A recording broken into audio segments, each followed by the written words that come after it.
হ্যাঁ, গৌরকে গৌর হচ্ছেন অন্তর কৃষ্ণ, বহির রাধা। গৌর। গৌর আমার যুগল কিশোর। আচ্ছা। অন্তর কৃষ্ণ, কৃষ্ণ কালো তো, হুম, তাই তিনি অন্তরে আছেন। আচ্ছা। আর রাধারানী হচ্ছেন গৌরাঙ্গিনী, ফর্সা, তাই তিনি এবারে গৌর অবতার হবেন তো, তাই গৌর রং ধারণ করেছেন রাধারানী। গৌরের ভেতরে কে আছে? কৃষ্ণ, বাহিরে রাধা। গৌর আমার যুগল কিশোর, আর নিতাই হচ্ছে বলরাম। নিতে বলরাম। বলরাম ও বৃন্দাবনে রামকৃষ্ণ, আচ্ছা। আর এখানে সেই রামকৃষ্ণই হচ্ছে, কৃষ্ণ হচ্ছেন গৌর, হুম, আর বলরাম হচ্ছেন নিতাই। হুম, বুঝেছেন? আর অদ্বৈত প্রভুকে শিব, আচ্ছা। গদাধর রাধা শক্তি, শ্রীবাস হচ্ছে নারদ। এই হচ্ছে পঞ্চতত্ত্ব। হুম, ঠিক আছে? আর দাপরে ছিল রাধা কৃষ্ণ, তারপরে ত্রেতায় ছিল রাম সীতা, সত্য যুগে ছিল নারায়ণ আর লক্ষ্মী। তাহলে আমরা রাধা কৃষ্ণ বললাম, তাহলে রুক্মণী কৃষ্ণ বললাম না কেন? হ্যাঁ, রুক্মণী কৃষ্ণ বলি না কেন? রুক্মণী নয়, রুক্মিণী কৃষ্ণ। হ্যাঁ, কৃষ্ণর ওয়াইফ, কৃষ্ণ বউকে রাধা, ইয়ে তো রুক্মণী তো। হ্যাঁ, তা রুক্মণী কৃষ্ণ বলা হয় না কেন? রুক্মিণী সত্যভামা, হ্যাঁ। তার 108 রমণী। তাহলে 108 রমণীর মধ্যে শুধু রাধা কৃষ্ণই বলা হয় কেন? রাধা কৃষ্ণ হচ্ছে মাধুর্য, এইটা হচ্ছে প্রেমের সেবা। আর নারায়ণ আর লক্ষ্মী, সে হচ্ছে ঐশ্বর্য। তুমি লক্ষ্মীর পূজা করছো কেন? অর্থ সঞ্চয় বাড়ে, অর্থ করে বাড়ে। আর রাধারানীর সেবা করছি আমরা কেন? গোবিন্দের চরণে প্রেম ভক্তি বাড়ে। যারা এই জগতে ভোগ করবার বাসনা থাকবে, তারা লক্ষ্মী নারায়ণের পূজা করবে।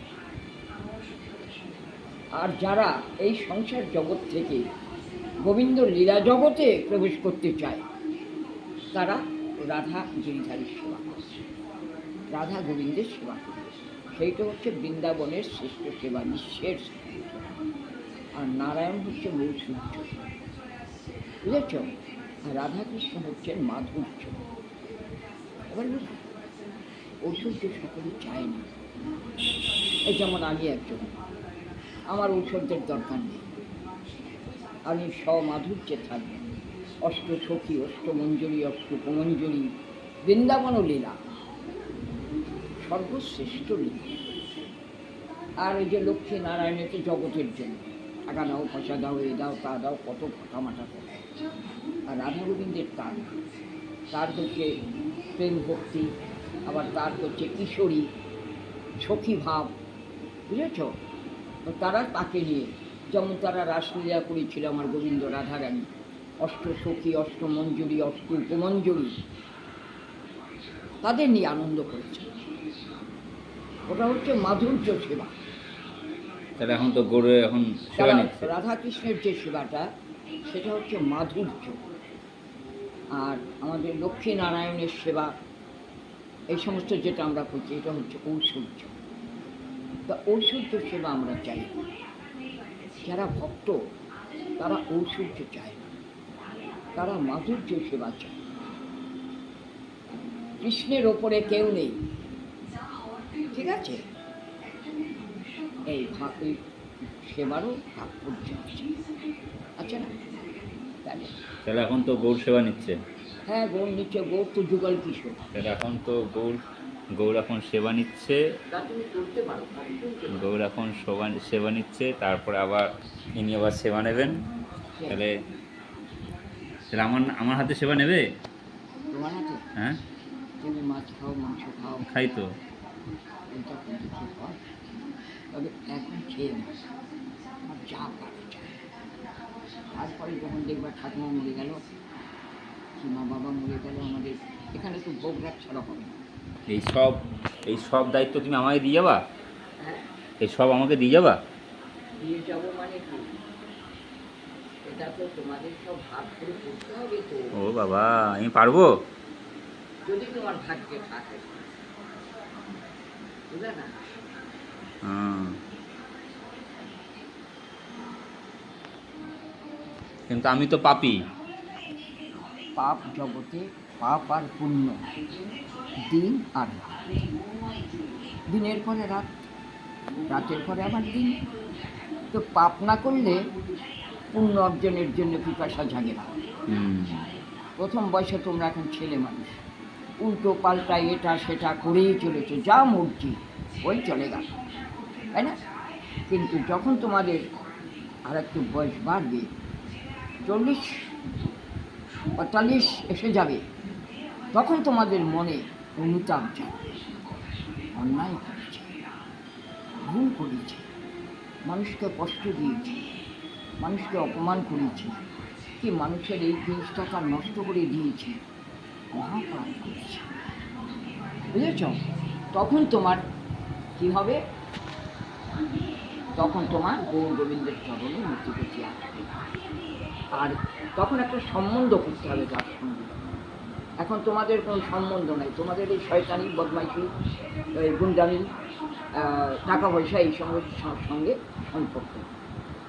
আর যখন গোবিন্দের সঙ্গে সম্পর্ক করবে তুমি, হ্যাঁ, তখন কি হবে? কৃষ্ণের সখাগণ আছে না? আছে? সখাদের মধ্যে একজন পেয়ে যাবে। কি করে হবা?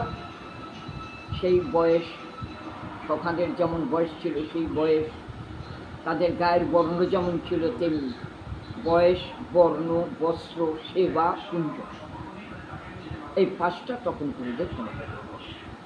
তাহলে আর তুমি তার এদিকে আসতে পারছো না। তখন ওইটাকে, ওই রূপটা না নিয়ে তুমি যদি মন্ত্র জপ করতে বলো, বসো, হবে না, ফল হবে না। বুঝেছ? এই জগতে সকলেরই একমাত্র কৃষ্ণই সমান, চাই তোমার চাই আমার, ঠিক আছে?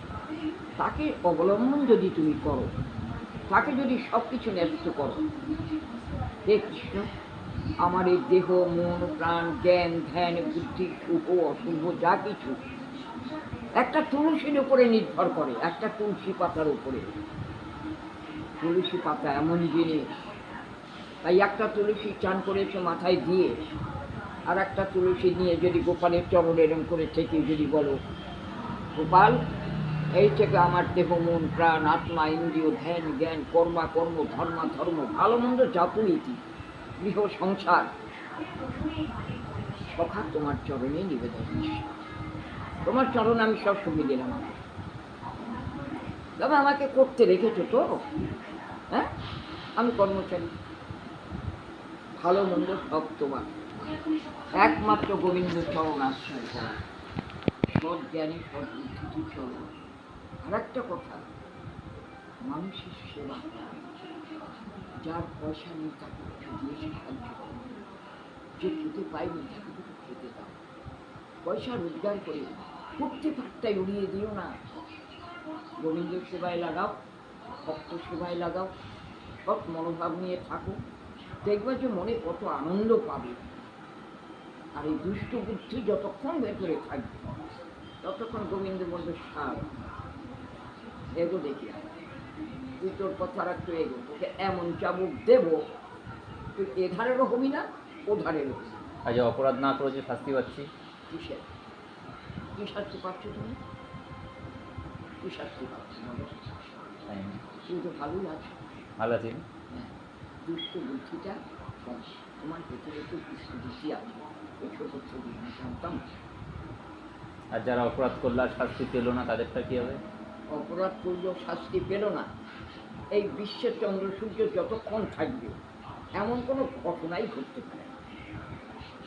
অপরাধ তুমি যতখানি করবা, ফল তোমাকে ভোগ করতেই হবে, বুঝেছ? যদি শীঘ্র তাড়াতাড়ি ফলটা আসে ভোগ করবার জন্য, তাহলে সুদটা কমবে, আর যত দেরিতে ফলটা আসবে তখন ওই সুদে আসলে ভোগ। বুঝতে পেরেছ? কৃষ্ণের সঙ্গে একটা সম্পর্ক করতে হবে, তোমাকে আর বলি মনে থাকে, সম্বন্ধ অভিধেয় প্রয়োজন। কৃষ্ণ ভগবান হতে পারো তুমি ভগবান, আমার তো সখা, তাকে যে যেভাবে আমি যদি মনে করি যে তুমি আমার ছেলে, এই কখন দিয়েছে খেলি না করা, কেউ স্বামী রূপে থাকে সেবা করে। তোমাদের মতন ছেলেরা বুদ্ধিমান, যারা বিদ্বান বুদ্ধিমান, তারা তার সঙ্গে সখ্যতায় হাত নেই। সখ্য দুই বন্ধু অমুক জায়গায় যাচ্ছি, গোপাল কী করবো বল, দেখ আমি তো ভালো মন্দ জানি না,